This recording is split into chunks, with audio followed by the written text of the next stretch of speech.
아멘. 이번 주일 저녁 기도의 시간에 아마 제가 수요일, 목요일 이쯤에 이 내용을 가지고 잠시 말씀을 전한 적이 있습니다. 그 말씀을 플러스해서 오늘 좀 성탄 메시지를 여러분에게 전가하겠습니다. 여러분, 세상의 모든 문제에는 다 답이 있습니다. 답이 없는 문제는 없습니다. 답도 여러 종류가 있죠. 틀린 답이 있습니다. 그죠? 틀린 답이 있고, 그 다음에 비슷한 답이 있습니다. 그죠? 틀린 답, 비슷한 답은 맞습니까? 안 맞습니까? 안 맞습니다. 비슷한 답도 맞지 않습니다. 근데 맞기는 맞는데 출제자의 의도에 맞지 않으면 그 답은 어떨까요? 이 답도 점수를 줄 수 없습니다. 그죠? 비슷한데. 그죠? 옛날에 장학 퀴즈 때 오래됐습니다. 한 20년 전일까요? 장학 퀴즈 때 정답은 고구마예요. 근데 답을 맞춘 학생이 마산여고 학생이라서 사투리로 고매. 그래서 차인태 당시 MC가 그 말이 뭔 말이 안 돼. 그래, 고매 알아요. 그 사투리고 같은 말이지만 그러나 정확한 답이 아니죠. 그래서 다시 정확하게 이야기하라니까 고매 안 맞거든요. 그래서 힌트 중에서 세 글자 이렇게 했거든요. 근데 이 학생이 세 글자 물고매 이렇게 틀린 거예요. 답은 고구마였어요. 여러분, 비슷하지만 작지 않거나 또 출제자의 의도에 맞지 않으면 맞다더라도 그건 점수를 줄 수 없습니다. 답에는 정답이 있습니다. 정확한 답, 완벽한 답이 있죠. 그죠? 한국 교회는, 아니 전 세계 교회는 천주교를 비롯한 성공회, 심지어 이단까지도 이 성탄주의를 축하하고 예배하고 기뻐합니다. 왜 그렇겠습니까? 그 이유는 하나, 이단은 빼고 사이비는 빼고, 그죠? 천주교도 빼고요. 우리 기독교는 이 성탄을 기뻐하는 이유는 한 가지입니다. 인생에 정답으로 오셨기 때문에 기뻐하는 겁니다. 우리의 모든 시험과 환난에 정답으로 오셨기 때문에, 정답이 되어 주시기 위해서 이 땅에 오셨기 때문에 우리는 아멘하고 기뻐하고 즐거워합니다. 우리 각자의 인생의 문제는 다 다릅니다. 그러나 답은 예수, 정답은 예수 그리스도. 여러분, 모든 산맥에서 흐르는 강줄기가 있죠. 다 강은 다릅니다. 근데 그 강의 모든 답은 바다로 기결됩니다. 바다로 흐르지 않는 강 없습니다. 바다로 흐르지 않는 강이 있다면 그거는 썩은 물입니다. 여러분, 바다로 흘러간 이 물이 결국 또다시 수증기가 되어서 모여서 피가 되어서 땅을 적시는 이 논리는, 인생의 모든 문제는 각 사람마다 다르지만 우리 모두가 예수 그리스도께 나와서 답을 찾으면 답 대신 예수께서 모든 인생의 산천초목에 비를 내려주시고 은혜를 주신다는 사실입니다. 바다로 가지 아니하는 물은 썩은 물이 되는 것처럼 답 대신 예수께 가지 않는 인생은 썩은 인생이 됩니다. 소망이 없는 인생이 되고 말기에 우리는 오늘 정답으로 오신 예수를 우리는 구합니다. 아브라함이 당한 문제, 모세가 당한 문제, 다윗이 당한 문제는 다 다르지만 그들은 예수 그리스도 하나님을 정답으로 알고 나왔기에 그의 인생은 하나님 앞에 100점을 얻었습니다. 오늘 우리가 읽었던 본문에도 정답을 맞춘 한 여인이 등장합니다. 그 여인은 마리아라고 말합니다. 이 마리아에게 천사가 뭐라고 말하는 거면 은혜를 받은 자여라고 말합니다. 은혜를 받은 자여. 아, 얼마나 기쁩니까? 은혜를 받은 자라니까 칭찬이죠. 축복의 메시지지요. 그런데 그녀의 상황을 보면 이건 절망입니다. 이 여인은 약혼했다라고 말합니다. 결혼하지 않았습니다. 그렇죠? 제가 옛날에 삼공부 때 청년들한테 이스라엘 백성들은 결혼이 세 단계로 있습니다. 첫째 뭐요? 약혼입니다. 약혼은 부모들끼리. 그 다음에 정혼입니다. 정혼. 그리고 정혼은 신랑이 신부에 가서 결혼에 대한 값을 지불하는 겁니다. 이제 그것으로 하여서 이제 확정되는 거죠. 이제 결혼은 남았지만. 그리고 정혼을 하고 난 뒤는 결혼 날짜는 신부가 정하지 않고 신랑이 정하는, 보통 한 1년 뒤쯤 봅니다. 그래서 우리가 찬송이나 할 때 신랑이 언제 올지 모른다 이런 표현을 하고 있지 않습니까? 그겁니다. 정혼한 신부는 서로 기다립니다. 그래서 이 신랑은 정혼한 신부와 함께 살 모든 것들이 준비가 되어졌을 때에 불시에 갑니다. 신부는 그때 그 기간은 신랑에 대해 공부를 합니다. 신부 수업하는 것이. 그래서 그 다음에 결혼식이 되는데 보니까 오늘 본문에는 약혼했다라고 말합니다. 옛날 개역 한글 성경에는 정혼했다라고 말합니다. 약혼이든 정혼이든 차이는 약간 있으나 결혼을 하지 않았다는 것이죠. 근데 결혼을 하지 않았던 이 여인이 아이를 가졌다. 당시 유대법으로는요, 돌에 맞아 죽을 중범죄입니다. 이 마리아에게 천사가 와서 은혜 받은 자여. 이거 기가 찬 말입니다. 은혜는 무슨 은혜? 이건 완전히 벌 받은 거예요. 이거 완전히 재수 없어서 더럽게 불행한 겁니다. 세상에 무슨 이런 일이. 마리아 입장에서는 청천벽력 같은 소식이고 마른 하늘의 날벼락입니다. 이 일이 앞으로 불어올 후폭풍을 생각한다면 끔찍합니다. 자기는 돌에 맞아 죽어야 되고요. 집안은 풍지박산 납니다. 부모들의 얼굴에 똥칠 다 하고요. 완전히 막 양가가 끝나는 거예요. 차라리 죽는 게 편합니다. 살아서 지옥을 겪게 될 이 놀라운 일을 마리아가 당했는데 천사가 태어나게 은혜 받은 자야. 그것도 2번씩이나. 말이 안 됩니다. 말이 안 되고 저와 여러분이 만약 이런 상황 당했다면 끝나는 겁니다. 끝나는 겁니다. 믿음이고 뭐가 없습니다. 아무것도 없습니다. 그냥 막 때치우는 겁니다.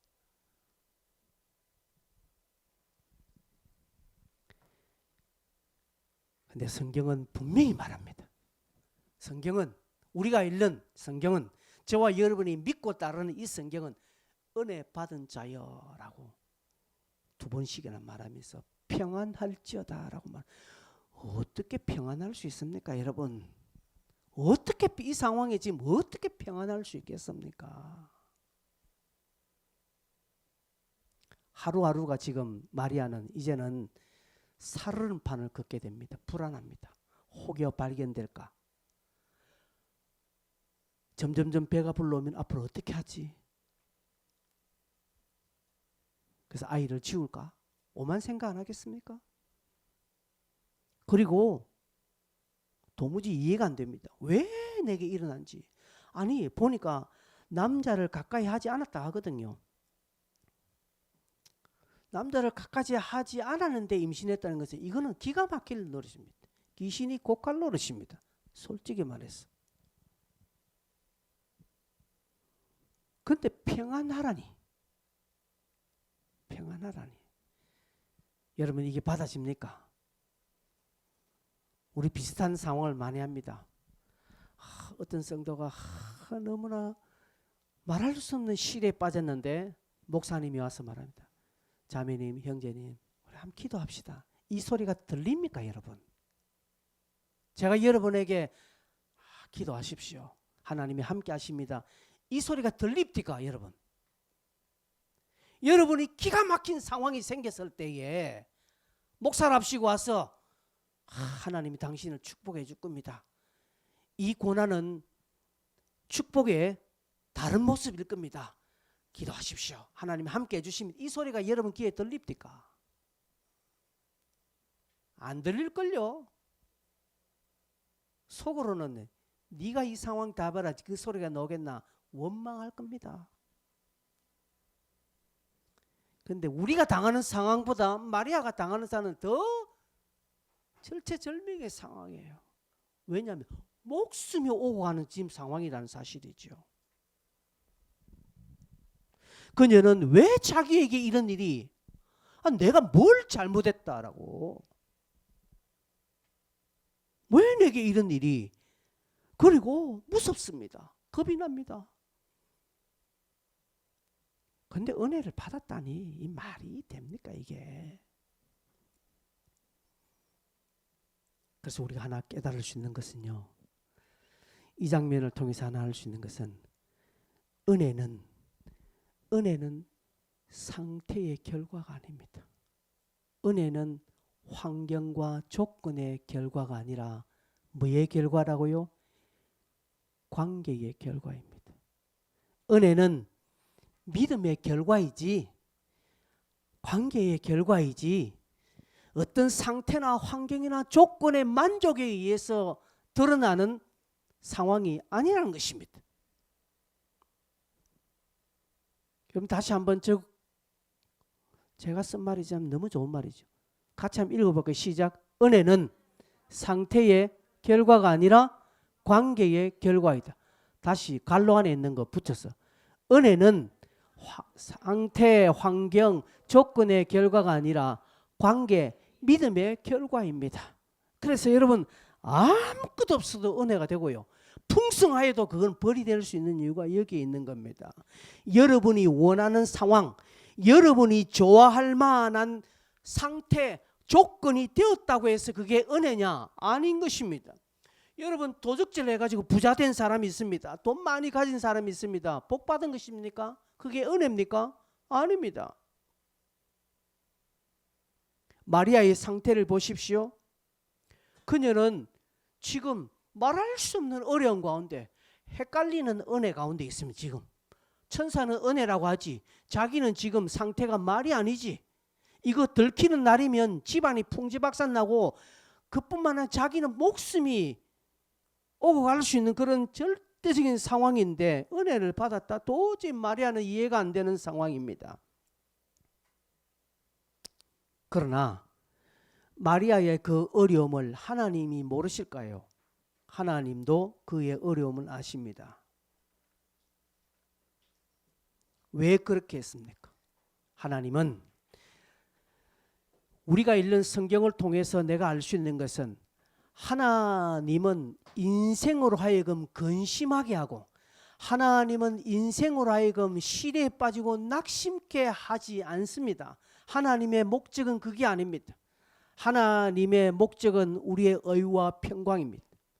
우리로 하여금 복으로 인도하시기 위한 것이 하나님의 본심입니다. 하나님은 우리가 애매한 조건과 상황에서 어려움을 당하는 것을 본심으로 두지 않습니다. 이것은 잠시 하나님의 뜻을 위하여서 우리에게 잠깐 허락한 하나의 중간 과정이지 하나님의 목적이 아니라는 사실입니다. 하나님은 마리아를 통해서 위대한 일을 하시기 위해서 그녀를 사용하였습니다. 이 자체가 은혜라는 것이에요. 즉 관계, 하나님과의 관계가 지속되고 있다는 이 자체가 은혜라는 사실입니다. 여러분 내 삶이 개차반이고 당장 오늘 먹을 때거리가 없고 어디에 좀 서면 한번 나갈래도 차비가 없는 그런 비참한 상황이라도 그 상황에서 내가 하나님을 찾으며 하나님 내가 왜 이렇습니까? 하나님 나를 좀 돌아봐 주세요. 이렇게 하나님을 찾고 기도하는 그 사람이 은혜 받은 자입니다. 자기 주머니에 돈이 많고 비싼 자가용을 타면서 따뜻한 방에서 좋은 거 뭐 시켜 먹으면서 부어라 마시라 하면서 하나님 찾지 않고 세상을 바라보고 어떻게 하면 내가 더 할까 하면서 덩덩거리다가 가끔 주일날 교회 와서 어깨에 힘 주고 한번 헌금 쫙 하고 가고 이런 사람은 은혜 받은 자가 아닙니다. 은혜는 상태, 만족, 환경이 아니라 은혜는 관계입니다. 어떤 상황에서 내가 하나님의 이름을 부르느냐, 하나님을 바라보느냐, 그 사람은 은혜 받은 자이면 틀림이 없습니다. 하나님은 그것을 기억하십니다. 그래서 간섭하시는 거예요. 그 사람에게. 그럴 때 하나님을 찾는 자는 하나님이 간섭해 주시는 것입니다. 세상도 그렇습니다. 그죠? 세상도 내가 누군가에 가서 선생님 저를 좀 도와주십시오. 이렇게 상담을 하지 않습니까? 그러면 도와주고 싶습니다. 그런데 결과를 가져오면 도울 것 없습니다. 그래서 제가 우리 성도들에게 말합니다. 저한테 결과 가져오면 난 아무것도 해줄 것 없습니다. 여러분이 딱 정해놓고 내한테 와서 말하면 내가 무슨 말 하겠습니까? 목사님 저 이러겠습니다 하면 말할 수 없습니다. 그죠? 그러나 과정을 가지고 오면 저는 함께 기도해주고 피할 길도 함께 가고 어떻게든 최대한 도움을 드리려고 합니다. 여러분 저에게 통보하면 저는 아무 해줄 말 없습니다. 많은 분들이 목사에게 통보합니다.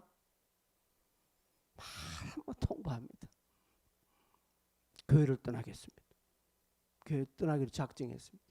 내가 이렇게 하기로 작정했습니다. 저는 앞으로 이렇게 하기 위해서 작정했습니다. 하시라고. 뭐 제가 뭐라고 하겠습니까? 그런데 저한테 목사님 제가 솔직히 이런 마음인데 어떤지 모르겠습니다. 나 솔직히 이런 마음이 있고 저런 마음이 있는데 어떻게 하면 좋겠습니까? 하면 제가 이야기하죠. 그런 일이 저에게서 비롯되었다면 내가 좀 고치도록 노력하겠다. 이렇게도 가야지요. 그렇게 해서 함께 결과를 도출해내는 것이죠. 하나는 또 마찬가지입니다. 그것이 은혜이라는 것입니다. 여러분 내 상태는 죽을 맛이지만 하나님께서 지금 나를 사용하고 계시다는 사실, 그래서 때로는 내 물질, 나의 건강, 내 형편을 사용하시겠다고 할 때 그것이 내게는 손해가 되고 그것이 내가 이해가 안 되더라도 이 자체가 은혜이구나 믿으셔야 돼요. 그래서 은혜를 보는 눈이 필요합니다. 많은 사람들이 예수를 믿고 신앙생활 했지만 은혜를 은혜로 보지 않습니다.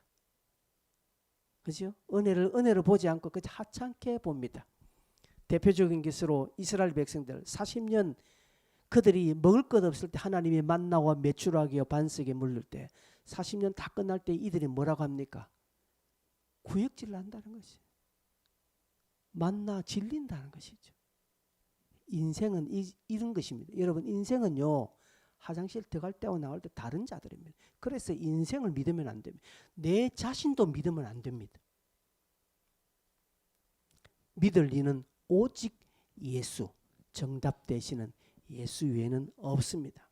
평안도 마찬가지입니다. 평안, 김평안이가 아니라 평안, 우리의 평안이 여러분 나의 상태의 결과로 내가 평안하냐? 아닙니다. 여러분 통장에 잔고가 많으면 여러분 평안하겠습니까? 저는 평안할 것 같아요. 여러분이 하는 일이 잘 되면 평안하겠습니까? 아닙니다. 그러면요 여러분 유명한 연예인들, 인기가 많은 연예인들, 또 여러분 부와 명예를 받은 고관대작들이 왜 자살하고 생을 마감하는 일이 왜 생깁니까? 그들이 돈이 없었어요? 인기가 없어서? 명예가 없어서? 그런 거 아니잖아요. 평안이었기 때문에. 그래서 내가 원하는 상태가 되었다고 좋아하고 은혜 받았다라고 떠드는 사람은 좀 수준이 낮은 자입니다. 도무지 받아들일 수 없는 상황, 기가 막히는 상황, 어째 이런 일이 내게 라고 할 정도로 참 기가 막히고 찬송할 힘도 없고 기도할 힘도 없는 그런 상황이지만 그 상황에서 조그만 희망의 씨앗을 하나님께 두고 그래도 주여 외치고 그래도 하나님 나를 좀 돌아봐 주세요. 왜 이런 일이 내게 생겼을까요? 하나님 나를 불쌍히 여겨 주십시오 라고 하나님을 찾는 사람은 은혜를 입은 자요, 그 자에게 하나님은 평안을 허락해 주실 것입니다. 아멘. 아멘 좀 하세요.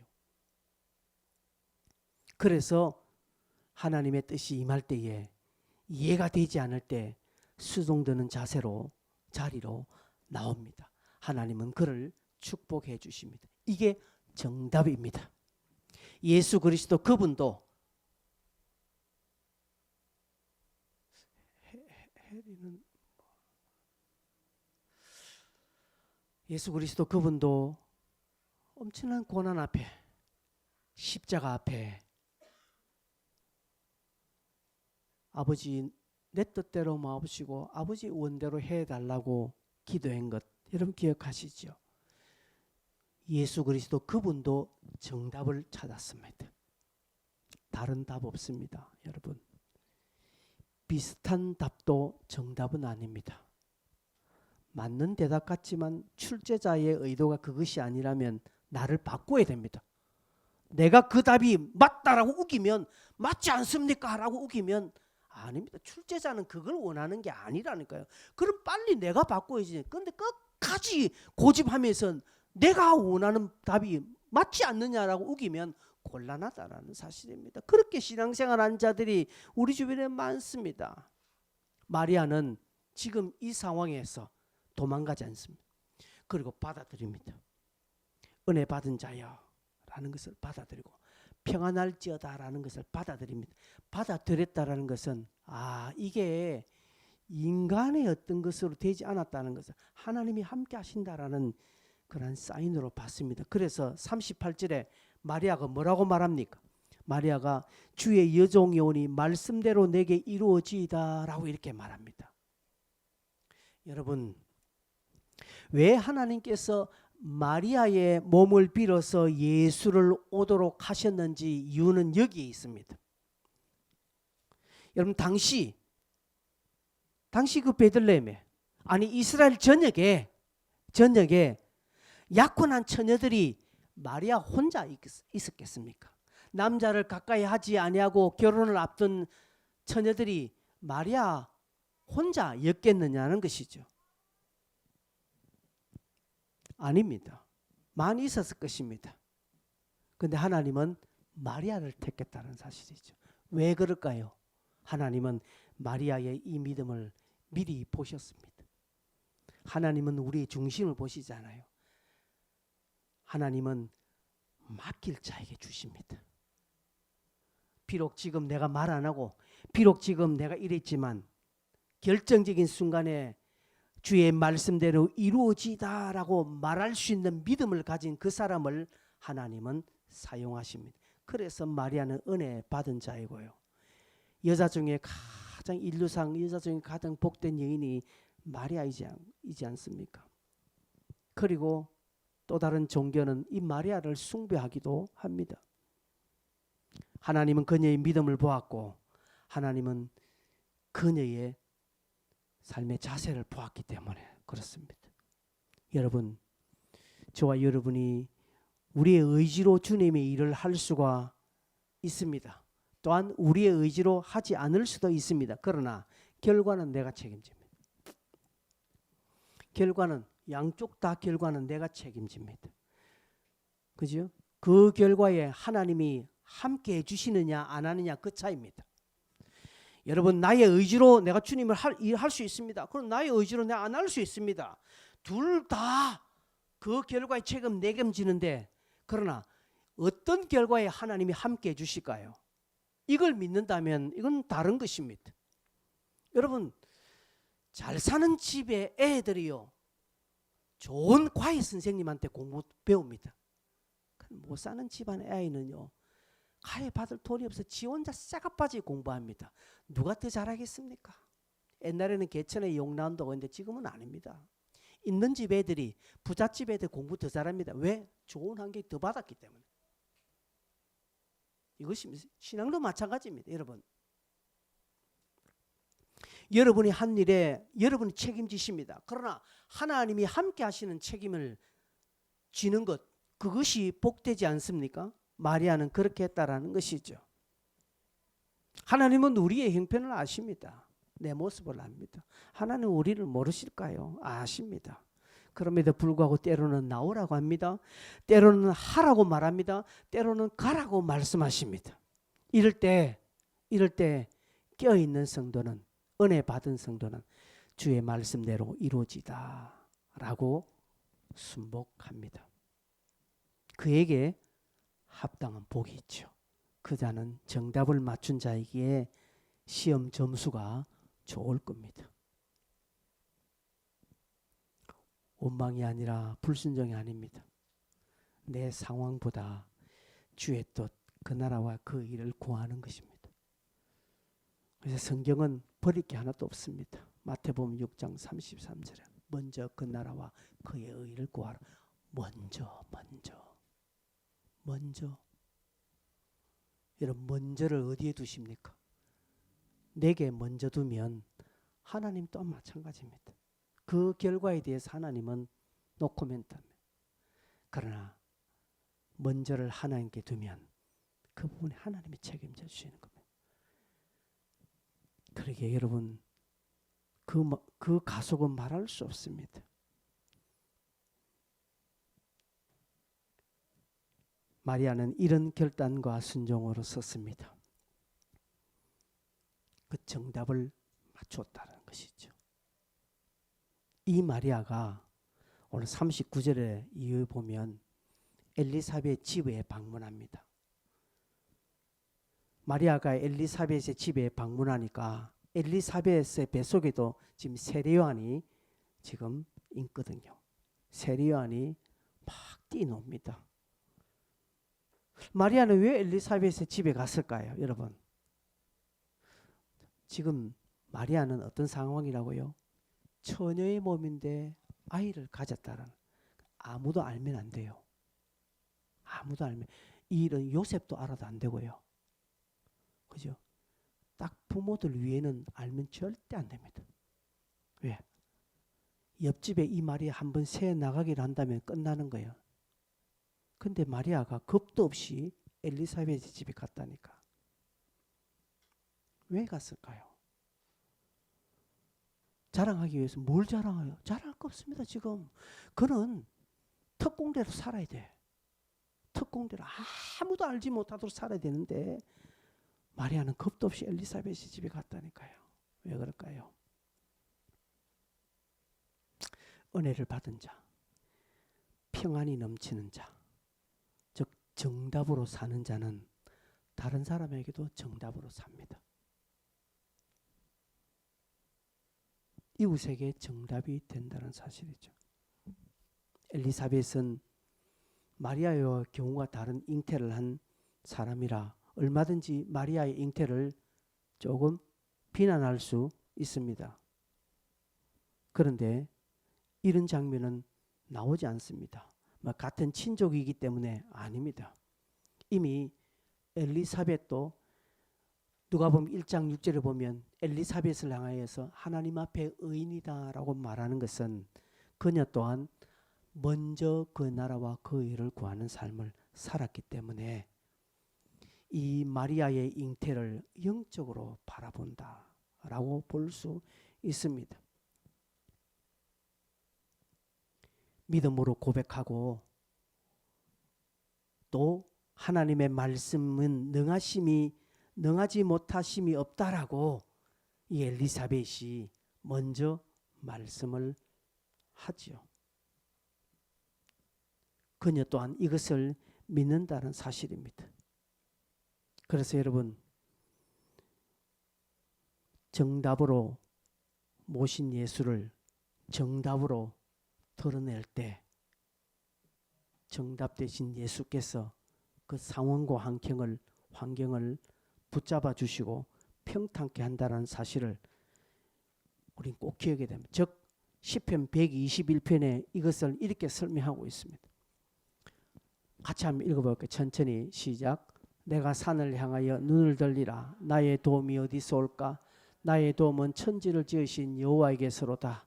여호와께서 너를 실족하지 아니하게 하시며 너를 지키시는 이가 졸지 아니하시리로다.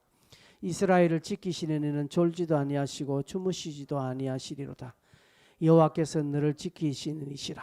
여호와께서 내 오른쪽에서 내 그늘이 되시나니 낮에 해가 너를 상하게 하지 아니하며 밤의 달도 너를 해치지 아니하리라. 여호와께서 너를 지켜 모든 환난을 면하게 하시며 너 내 영혼을 지키시리로다. 여호와께서 너희 출입을 지금부터 영원까지 지키시리로다. 다 됐습니까? 예, 7절에 보면 여호와께서 너를 지켜 모든 환난을 면하게 하시고, 그리고 8절에는 너의 출입을 지금부터 지키실 것이다 라고 말합니다. 환난을 면하게 하시며 또 네 영혼을 지키시리로다. 7절의 말씀을, 조건은 뭡니까? 내가 산을 향하여 눈을 들리라. 눈을 드는 겁니다. 눈을 들어 주를 보라. 눈을 드는 겁니다. 즉 여러분, 마리아 같은 그런 상황을 우리가 뭐 마리아 같은 상황보다 더 힘든 상황을 맞이하겠습니까? 그러나 정말 죽을 것 같은 그런 어려운 가운데서도 우리가 이 상태를 보지 않고 하나님의 관계를 바라보며 눈을 들어 하나님을 바라보시면 모든 환난을 면하게 하시고 하나님께서 그 영혼을 지켜주신다는 사실입니다. 이 약속의 말씀을 여러분 꼭 믿으시길 바랍니다. 마리아는 이 확신이 있었기에 친족 엘리사벳의 집을 방문할 수 있었고, 거기에 들키면 어떻게 하나라고 하는 그런 원망, 그런 불안, 이렇게 하면 내가 손해볼 건데 그렇게 하지 않습니다. 신앙생활 이유 갖다 붙이면 아무것도 못합니다. 우리의 헌신도 마찬가지입니다. 교회 봉사도 마찬가지입니다. 더 나아가 헌금도 마찬가지입니다. 이런저런 이유 붙이면 아무것도 못합니다. 그러나 그 환경이 아닙니다. 환경이 아니라 관계. 그죠? 하나님, 내가 교회당 청소하는 것이 이게 은혜군요. 이 은혜를 내가 누리게 해주시니 감사합니다. 어떤 사람은 이번에 청소 빠졌다고 너무 좋다라고 이제 그 수준 낮은 사람 좋다라고 그 은혜를 빼앗긴 것을 좋다라고 여기니 그는 말 다 했죠. 그죠? 이번에 내가 이런 일을 하게 되었더니 이게 은혜다라는 사실입니다. 내가 이 하나님 앞에 헌금할 수 있어 얼마나, 비록 얼마 안 되지만 1,000원짜리 한 장이라도 내가 하나님 앞에 헌금하게 된 것에 대해서 감사. 이게 은혜입니다. 이런 은혜를 받은 자는 모든 환난을 명쾌하십니다. 그 영혼을 지키십니다. 그런데 안 하게 된 것이 좋다라고 여기고, 여기 빠지게 된 것이 좋다라고 여기고 제수라고 이렇게 외치면서 희낙낙거리면 하나님은 뭐라고 생각해요? 너는 아직 수준이 안 된다는 거예요. 마리아가 만약에 그랬다면 하나님은 마리아를 안 쓰고 옆집 다른 저 동네에 마리아를 썼을 거예요. 한 걸음 더 나아가 여러분 47절에 보면 마리아가 뭐라고 합니까? 내 영혼이 주를 찬양한다 라고 말하면 더 기가 막힌 상황이에요. 여러분, 이 상황이 찬양할 상황입니까 지금? 여러분, 기가 막히면요 찬송 안 돼요. 여러분, 정말 기가 막히면 기도 안 됩니다. 그냥 교회당 넣으면 기도 안 되고 그냥 울고요. 누구 소리도 안 들립니다. 찬양은 무슨 찬양? 옆에 찬양 부르는 것도 기분 나쁜데 조용히 해라고 할 겁니다. 불난 집에 붙여지라면서 찬양할 거면 저기 가서 해라 하면서 그렇게 할 건데, 마리아는 한 발 더 나가서 내 영혼이 주를 찬양하며 내 마음이 하나님 내 구주를 기뻐한다. 도무지 제가 좀 이해를 해주려고 해도 마리아의 믿음을 못 따라가겠습니다. 찬송은 형통하고 잘된 사람들만의 몫이 아니라는 사실이죠. 바울과 신라가 깊은 감옥에 갇혔을 때에 그들은 찬송했습니다. 찬송은 도저히 말이 안 되는 상황에서 할 때 진짜 찬송이고 진짜 그것이 기도입니다. 이럴 때 하나님이 만져주시고 하나님께서 그의 상황을 명쾌해 주십니다.